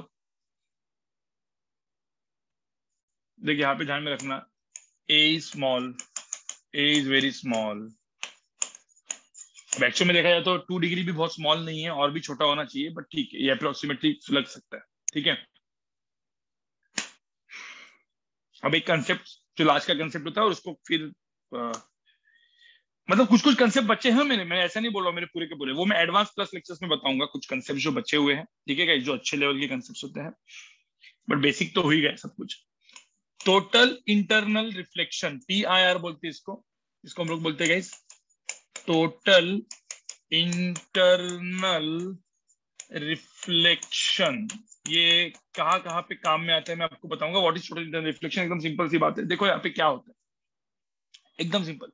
पहले तो कंडीशन होनी चाहिए टोटल इंटरनल रिफ्लेक्शन के लिए, कंडीशन होनी चाहिए कि रे जो है वो डेंसर मीडियम से रेयर मीडियम में जाना है, ठीक है। डेंसर से रेयर में जाना है, क्यों? क्योंकि आपको, आपने देखा होगा, लेट्स से गाइस सब लोग यहाँ पे देखो, ये दो मीडियम है, ये म्यू 1 का है, ये म्यू 2 का है, ठीक है। आपको पता है, अब सपोज ये नॉर्मल है, मैं यहाँ पे देखो नॉर्मल ड्रॉ कर रहा हूँ, दिस इज माई नॉर्मल। और स्नेल्स लॉ के हिसाब से सपोज कोई एक लाइट गिरी, सब लोग यहाँ पे देखो, ये लाइट इंसिडेंट रे है, incident ray, this my incident ray IR, ठीक है। Angle of incidence is I। मुझे बताओ पहले तो ये टूवर्ड्स नॉर्मल करेगी, अपने को टूवर्ड्स नॉर्मल नहीं, अवे फ्रॉम नॉर्मल जाना है, तो कौन बड़ा होना चाहिए किससे? अवे फ्रॉम नॉर्मल जाना है, तो mu 1 should be greater than mu 2। तो पहला कंडीशन ही है कि mu 1 should be greater than mu 2, तो ही क्या होगा, ये वाला जो पार्ट है इस तरीके से जाएगा। अब मुझे एक बात बताओ, मतलब अवे फ्रॉम नॉर्मल चला गया तो मेरा जो जो रिफ्रैक्टेड रे है, ठीक है, रिफ्रैक्टेड रे, तो पहले तो कंडीशन मैंने ये कर ली कि यहाँ पे mu 1 is greater than mu 2, that is the light is travelling from denser to rare. इतना समझ में आ रहा है? तो ये आर बढ़ेगा ना, आई से ज्यादा होगा। अब मुझे बताओ, मैंने आई को बढ़ाना चालू किया तो क्या होगा, आर का क्या होगा? मैंने आई को बढ़ाया तो आर भी क्या होगा, आई को बढ़ाया तो आर भी क्या होगा, बढ़ेगा। मुझे तो एक पॉइंट ऐसा है, मैं आई की वैल्यू इतनी बढ़ाई तो आर की वैल्यू क्या हो जाएगी। एक वैल्यू ऐसा है कि मैं आई की वैल्यू ऐसे बढ़ाते गया, देखो बढ़ाते गया, मैं यहाँ पे जस्ट दिख रहा हूँ, यहाँ पे ये ऐसे ऐसे ऐसे ऐसे ऐसे रेस बढ़ाते गया, ये आर भी क्या होते जाएगा, बढ़ते जाएगा, और बढ़ते बढ़ते क्या होगा, बढ़ते बढ़ते क्या होगा, ये आर बढ़ते बढ़ते बढ़ते बढ़ते आर की वैल्यू क्या हो जाएगी, एक पर्टिकुलर एंगल के लिए, रे कुछ ऐसे जाएगा कि नहीं, मतलब ये रे ऐसे आ रहा है, ठीक है, ये मेरा एंगल आई है, और ये जो रे है ना, एग्जैक्टली आर की वैल्यू जो हो रही है वो क्या हो रही है, जो मेरा रिफ्लेक्टेड रे है इसमें आर की वैल्यू क्या हो रही है, देखो ना ग्रीन वाला चीज देखो, आर की वैल्यू 90 हो रही है। तो ये जो पर्टिकुलर एंगल है जिसके लिए आर की वैल्यू 90 होगी, इसको हम लोग बोलते हैं थीटा सी, क्रिटिकल एंगल, इसको हम लोग बोलते हैं क्रिटिकल एंगल। अब सपोज कोई मेरा एंगल, कोई इसका जो जो आई है, इंसिडेंट एंगल ऑफ इंसिडेंस है, ठीक है, मुझे पता है 10th में था, सब लोग यहाँ पे देखो, ये इससे बड़ा होगा तो ये जो रिफ्लेक्टेड रे कैसे आ जाएगा, मुझे पता फिर लाइट मीडियम 1 से मीडियम 2 में जाएगी क्या, सपोज मेरा एंगल क्रिटिकल एंगल से बड़ा है, जो गिरने वाला एंगल क्रिटिकल एंगल से बड़ा है, तो मुझे बताओ ये जो लाइट है ये क्या इस मीडियम में जा सकती है क्या? तो गाइस एक पंगा है यहाँ पे, देखो सब लोग यहाँ पे देखो, एक चीज आपको समझ में आ चुकी है। मैं यहाँ पे ड्रॉ करता हूँ वापस इस चीज को, और मैं यहाँ पे नॉर्मल, ये नॉर्मल इधर से ड्रॉ कर लेता हूँ, इसमें ये नॉर्मल ही है मेरा, ठीक है। गाइस गाइस गाइस, मेरा एक एंगल हो गया, एक मेरा एंगल हो गया एंगल ऑफ इंसिडेंस आई, जिसको मैं बोलता हूँ क्रिटिकल एंगल। उस पर्टिकुलर क्रिटिकल एंगल के लिए मेरा जो रिफ्रैक्टेड रे है वो सीधा पैरेलल टू बाउंड्री जा रहा है ऐसे। ये हो गया मेरा रिफ्रैक्टेड रे आर, और ये हो गया मेरा इंसिडेंट रे आई आर। इतना समझ में आ रहा है क्या? एग्जैक्टली 90 हुआ है, देखो। अब इसके बाद के जो भी रेज है, इसके बाद के जो भी रेज है, मुझे बताओ इसके बाद के जो भी रेज मैं यहाँ पे ड्रॉ करूं, लेट्स से मैं ग्रीन में ड्रॉ करता हूँ, जैसे ये एक ऐसा रे आया जो इसके बाद वाला, मतलब और एंगल ऑफ इंसिडेंस ज्यादा है, तो मुझे बताओ ये इस मीडियम में एंटर मारेगा क्या? ये इस मीडियम में एंटर मार सकता है क्या? गाइस ये इस मीडियम में एंटर नहीं मार सकता। उसका क्या हो जाएगा? एग्जैक्टली रिफ्लेक्शन हो जाएगा, ठीक है। तो मेरा इंसिडेंट रे यहाँ पे भी आर बना, बट ये बना मेरा रिफ्लेक्टेड रे। ये क्या बन गया मेरा? Reflected ray. तो गाइस मीडियम 1 एंड मीडियम 2 दिया है, ठीक है। मीडियम 1 मतलब लाइट मीडियम 1 से मीडियम 2 में एंट्री कर रही है, तो एक कंडीशन आपको पता चली कि मीडियम 1 से मीडियम 2 में एंट्री कब कर सकते हैं लाइट? एक पर्टिकुलर क्रिटिकल एंगल होता है, उससे ज्यादा एंगल होगा ना तो कर ही नहीं पाएगी। मतलब गाइस ऐसा नहीं कि एक मीडियम 1 है यहाँ पे मीडियम 2 है, हर कोई लाइट मीडियम 1 से मीडियम 2 में जाएगी, नहीं गाइस। हर कोई लाइट मीडियम 1 से मीडियम 2 में नहीं जाती। कुछ ऐसे एंगल्स होते हैं जो क्रिटिकल एंगल के बड़े होते हैं, उनसे ज्यादा वाले जो एंगल है, ठीक है, वहां पे टोटल क्या हो जाएगा? Internal reflection. देखो यहाँ पे इसीलिए लिखा है टोटल इंटरनल रिफ्लेक्शन हो जाएगा। मतलब मेरा जो इंसिडेंट रे है, अब रिफ्लेक्टेड रे नहीं बोलेंगे अपन, इसको रिफ्लेक्टेड रे बोलेंगे, ठीक है। तो ध्यान में रखना। सो व्हेन देखो इसके लिए angle of incidence is greater than critical angle, ये सबको आपको समझ में आ रहा है? When angle of incidence is greater than critical angle, ठीक है, यस बिल्कुल, then it behaves as a mirror. बिल्कुल, मिरर मतलब ऐसा लगेगा कि सिल्वर सरफेस है, इधर से उधर जाएगा ही नहीं। Light is not entering from medium 1 to medium 2, light can't enter from medium 1 to medium 2। समझ में आ रहा है? 10th में भी था, मुझे पता है ना, ये सब सेम है। लास्ट का जो मैंने पार्ट रखा है वो 10th वाला ही पार्ट रखा है। समझ में आ रहा है? तो मैंने आपको यहाँ पे क्या बोला, एकदम सिंपल चीज बोली मैंने। क्या बोला आपको यहाँ पे? सब लोग देखो क्या बोला मैंने। ये मेरा म्यू1 है, ये मेरा म्यू2 है, ठीक है। कंडीशन क्या है? म्यू1 इज ग्रेटर देन म्यू2, ठीक है। इस केस में ये मेरा नॉर्मल इंसिडेंस है।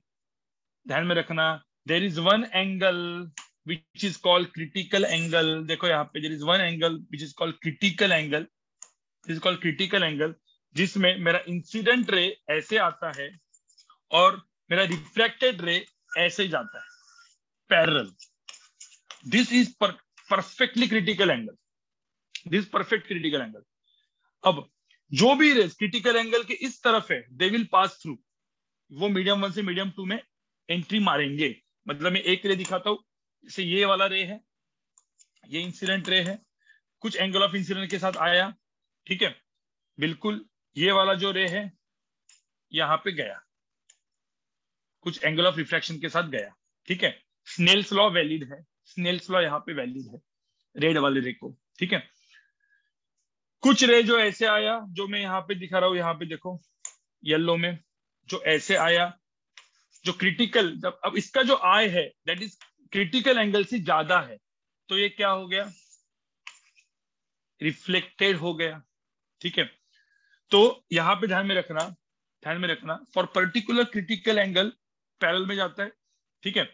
इफ ध्यान में रखना, if angle of incidence, if I is greater then critical angle, TIR, total internal reflection happens, ठीक है। TIR happens, right? If angle is less than, तो क्या है? Normal Snell's law, ठीक है। If angle of incidence is less than suppose this, तो इसको हम लोग क्या लगाएंगे? Snell's law लगाएंगे। Snell's law तो सबको पता ही है गाइस, बराबर कि नहीं? Snell's law लगाएंगे। समझ में आ रहा है? ध्यान में रखना। और particular, exactly, and at when यहाँ पे देखो, when I is equal to theta C, एकदम एग्जैक्टली क्रिटिकल एंगल है, तो क्या लिखना है अपने को बताओ, साइन आई, अब सबको पता है भाई, sine I divide by sine R is equal to क्या, μ2 बाय μ1। अब आई थीटा सी हो गया और आर क्या हो गया, 90 हो गया, ठीक है। जब आई थीटा सी होता है तो आर की वैल्यू कितनी हो जाती है, 90 डिग्री हो जाती है, तो आर 90 हो गया, तो यहाँ पे क्या हो गया, साइन ऑफ क्या, साइन ऑफ थीटा सी मतलब critical angle divide by sine of 90, ठीक है, 90 को ऐसे ही लिख देता हूं मैं, 90 इज इक्वल टू क्या हो जाएगा, μ2 बाय μ1। ये फॉर्मूला सबको पता है ना, ये सब पढ़ा है ना आप लोगों ने गाइस, या नहीं पढ़ा है, तो बस काम सिंपल, तो sine theta C is equal to क्या हो जाता है, μ2, क्योंकि साइन 90 इज 1, तो μ2 बाय μ1, तो theta C is called critical angle, right, theta C called critical angle. तो कैलकुलेट करना पड़ेगा ना, एग्जांपल दूंगा ना उमेश, मैं एग्जांपल दूंगा तो आपको समझ में आएगा कि क्रिटिकल एंगल क्या होता है, क्रिटिकल एंगल क्या होता है वो समझ में आ जाएगा। मुझे होता है इतना सब कुछ लिख दो, ये तो मैंने आपको समझाया टोटल इंटरनल रिफ्लेक्शन क्या होता है, बढ़ाते गया, ध्यान में रखना, light is entering from denser to rarer medium इसमें। चलो लिखो इसको, ये लास्ट का पार्ट था, ठीक है। अब इसके ऊपर की कुछ क्वेश्चंस, एक आध क्वेश्चन कर लेता हूँ।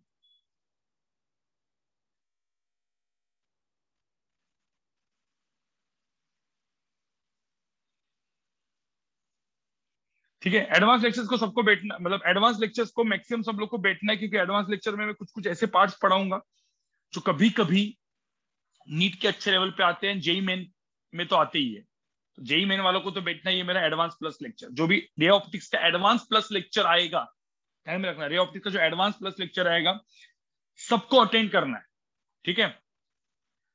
अटेंड नहीं किया तो भाई एटलीस्ट रिकॉर्डिंग देख लेना, एटलीस्ट रिकॉर्डिंग देख लेना, नहीं तो चीजें मिस हो जाएगी आपसे, क्योंकि कुछ ऐसे पार्ट है जो अभी तक मैंने पढ़ाए नहीं है, जो मैं एग्जाम्स में पूछ रहा हूँ, ठीक है, एग्जाम्स में तो पूछ रहा हूँ मैं, लेकिन वो अब जब एडवांस प्लस में पहले आप खुद का आपका दिमाग लगाओगे, जब एडवांस प्लस में वो ऐसे क्वेश्चंस में करवाऊंगा तो हर एक चीज क्लिक हो जाएगी, ठीक है आपको। ओके, ये वाला स्लाइड भी, इसका भी एक बार स्क्रीनशॉट लेके रखो।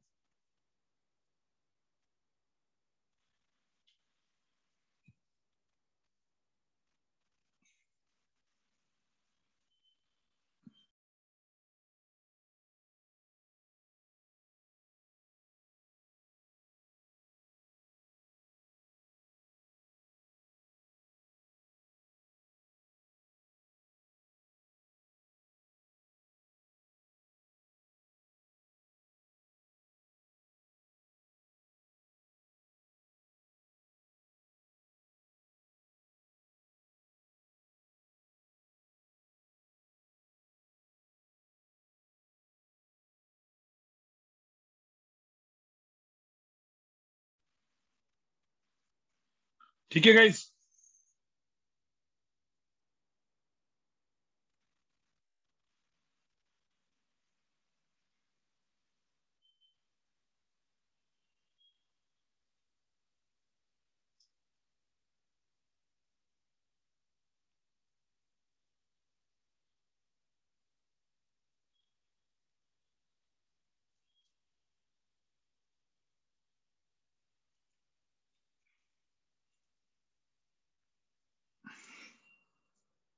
एक क्वेश्चन देता हूँ मैं, आपको समझ में आएगा, एक क्वेश्चन देता हूँ फटाफट देखो, यहाँ पे एक क्वेश्चन देता हूँ, सबको समझ में आ जाएगा, क्वेश्चन से ज्यादा समझ में आता है, ये तो मैंने आपको बढ़ा दिया है, μ2 μ1 जब आता है ना तो लोग कंफ्यूज हो जाते हैं।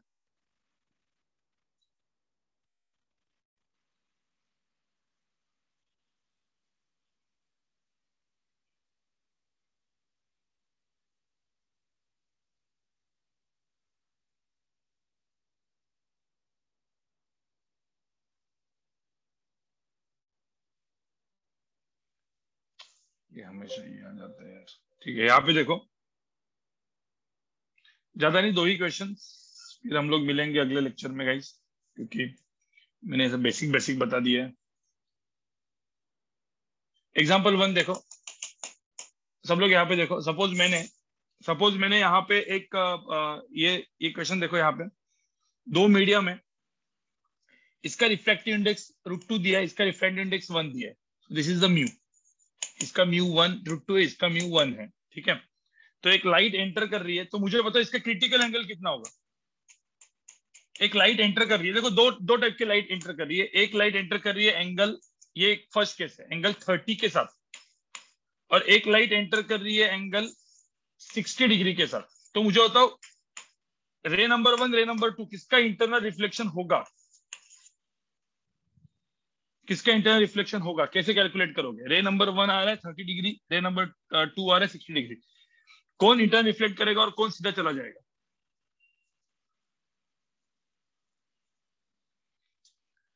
क्या करोगे आप, देखो यहाँ पे ये √2 है 1 है। पहले तो मुझे बताओ how to find critical angle. Critical angle के लिए अपन पहले क्रिटिकल एंगल फाइंड आउट करते हैं। क्रिटिकल एंगल वो होता है जो ग्रीन वाला होता है।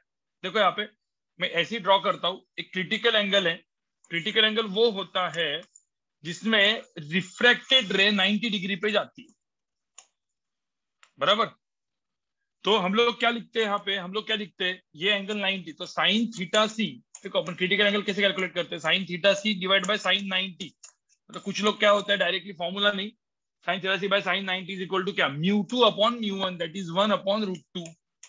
और sine 90 is 1, sine theta C 1 upon √2 कब होता है, जब थीटा सी की वैल्यू कितनी होती है, क्रिटिकल एंगल कितना हो जाएगा 45 डिग्री। तो क्रिटिकल एंगल की वैल्यू मिल गई 45 डिग्री, क्रिटिकल एंगल 45। तो जो 45 डिग्री से ज्यादा है, जो 45 डिग्री से ज्यादा है, जो कौन है, रे नंबर 2 45 डिग्री ज्यादा है, तो इसका क्या होने वाला है। तो रे नंबर 2 जो है, जो मैं अभी यहाँ पे ड्रॉ कर रहा हूँ, देखो रे नंबर 2 सीधा का सीधा ऐसे चला जाएगा, 60 डिग्री से आया, 60 डिग्री से ऐसे चला गया। तो कभी कभी इसका एंगल ऑफ डेविएशन भी पूछा जाता है कि भाई बताओ ये 60 से ऐसे आया, 60 से ऐसे गया, find the angle of deviation, find इसका एंगल ऑफ डेविएशन कितना होगा, एंगल ऑफ डेविएशन ऐसे है, ऐसे चला गया, ठीक है। ये क्वेश्चन आया। अब मुझे बताओ ये 30 डिग्री है, ये 30 डिग्री है, पहला वाला देखो, फर्स्ट वाला देखे जाएगा। फर्स्ट वाला रे तो बेचारा क्या करेगा, फर्स्ट वाला जो रे है उसका तो क्या होने वाला है, फर्स्ट वाला रे जो है ये हो गया मेरा रिफ्लेक्टेड रे, और ये हो गया मेरा एंगल ऑफ रिफ्रैक्शन। तो यहाँ पे क्या करेंगे, sine of 30 divide by sine of r, ये फर्स्ट के लिए इज इक्वल टू क्या, μ2 अपॉन μ1, दैट इज 1 अपॉन √2। ये सॉल्व करना पड़ेगा कि नहीं। तो साइन ऑफ r की वैल्यू क्या आ जाएगी, साइन ऑफ r की वैल्यू क्या हो जाएगी, साइन 30 1 अपॉन 2 √2 अपॉन 2, राइट। तो √2 अपॉन 2, यहाँ पे क्या हो जाएगा 1 अपॉन √2 हो जाएगा ना गाइस। तो r की वैल्यू क्या हो जाएगी, r की वैल्यू क्या हो जाएगी, r की वैल्यू उस केस में 45 डिग्री आ जाएगी। तो r की वैल्यू 45 डिग्री, तो पहले वाले केस में r की वैल्यू यहाँ पे क्या हो जाएगी, फर्स्ट वाले केस में 45 डिग्री। तो जो मैंने रेड में ड्रॉ किया है दैट इज फॉर 45 डिग्री, और जो सेकंड रे वो ऐसा चला जाएगा। दोनों के लिए मुझे बैक ऑफ द माइंड में क्या निकालना पड़ा, क्रिटिकल एंगल निकालना पड़ा। So you have to find the critical angle. आप लोग को क्रिटिकल एंगल फाइंड आउट करना पड़ेगा ना उसके लिए। ये सबको समझ में आया क्या, ये सबको समझ में आया क्या नहीं आया।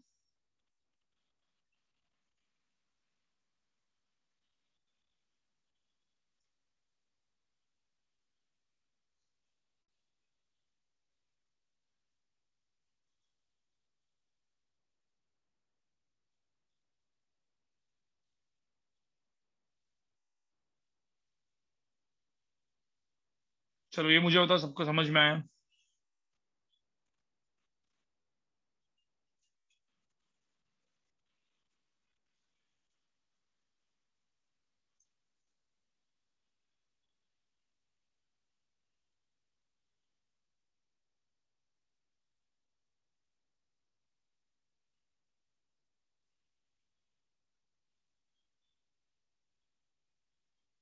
सेकंड केस वाले में angle of incidence equal to angle of reflection होता है।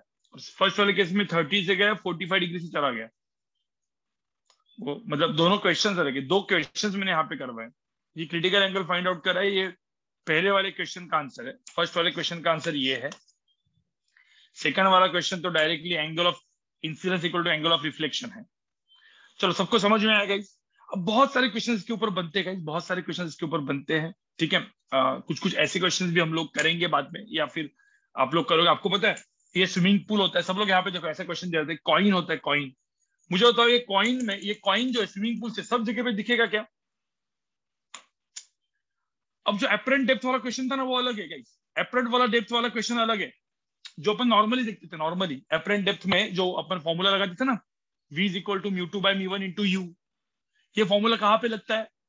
पेरेक्सियल रेज के लिए, पेरेक्सियल रेज के लिए। बट ऐसा क्वेश्चन होगा जहां पे कॉइन दिया है, ठीक है, ये कॉइन दिया है, तो कुछ कॉइन से यहां से देखो, सपोज आपका आई आंख यहाँ पे होगी, नॉट नॉर्मली, आप आई यहां से आंख देख रही है, तो आप कभी कभी ना यहां से देख रहे हो तो आपको दिखेगा ही नहीं। क्यों नहीं दिखेगा? क्योंकि कॉइन से जो ऐसे रे आएंगे, तो देखो ये सारे जो रे हैं, एक ऐसे रे आएंगे गाइस कि सपोज एंगल ऑफ, ये सपोज देखो यहाँ पे, ये सपोज एग्जैक्टली क्रिटिकल एंगल है, तो क्रिटिकल एंगल में ये तो रे चले जाने वाला है ऐसा। इसके बाद कोई भी रे मुझे बताओ, जैसे इसके बाद ये जो रे आ रहा है, मुझे बताओ ये जो रे आने वाला है, ये तो डायरेक्टली रिफ्लेक्ट हो जाएगा ना ऐसे। ये सपोज मेरा क्रिटिकल एंगल है, तो इसके बाद वाले सारे के सारे रे क्या होने वाले? रिफ्लेक्ट। ये कुछ क्वेश्चंस में कराऊंगा, ठीक है।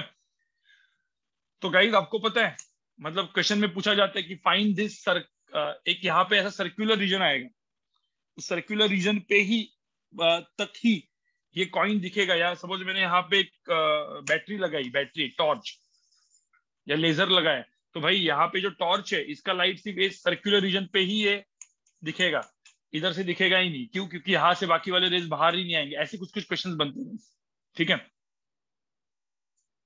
तो जो भी है, मतलब ये क्वेश्चन जो ऐसे क्वेश्चंस होते हैं, ये क्वेश्चंस पहले आप ट्राई मारो। इस ऐसे अलग अलग क्वेश्चंस, उसके आंसर्स हम लोग थ्रू आउट 1.5 ईयर करने वाले हैं, ठीक है। कुछ कंसेप्ट्स में आपको 2 लेक्चर्स मेरे रे ऑप्टिक्स के बच्चे एडवांस प्लस, उसमें भी बताऊंगा इस टाइप के कंसेप्ट्स। तो इसलिए मैंने आपको क्या बोला, ये सारे के सारे जो कंसेप्ट्स होते हैं, क्वेश्चंस होते हैं, पहले आप ट्राई भी करो, फिर मैं आपको जब क्लास में बताऊंगा तो आपको अच्छे समझ में आएगा। तो इसलिए ट्राई मारते रहो, ठीक है गाइस। चलो फिर मिलते हैं। कंसेप्चुअली रे ऑप्टिक्स खत्म हो चुका है, अगले हफ्ते से मैकेनिक्स स्टार्ट होगा, और रे ऑप्टिक्स के जो भी अच्छे अच्छे लेवल के क्वेश्चंस हम लोग कराते रहेंगे गाइस, ठीक है। बाय गाइस, मेरा एक सेकंड लेक्चर है इसके बाद 8 बजे। Bye bye guys.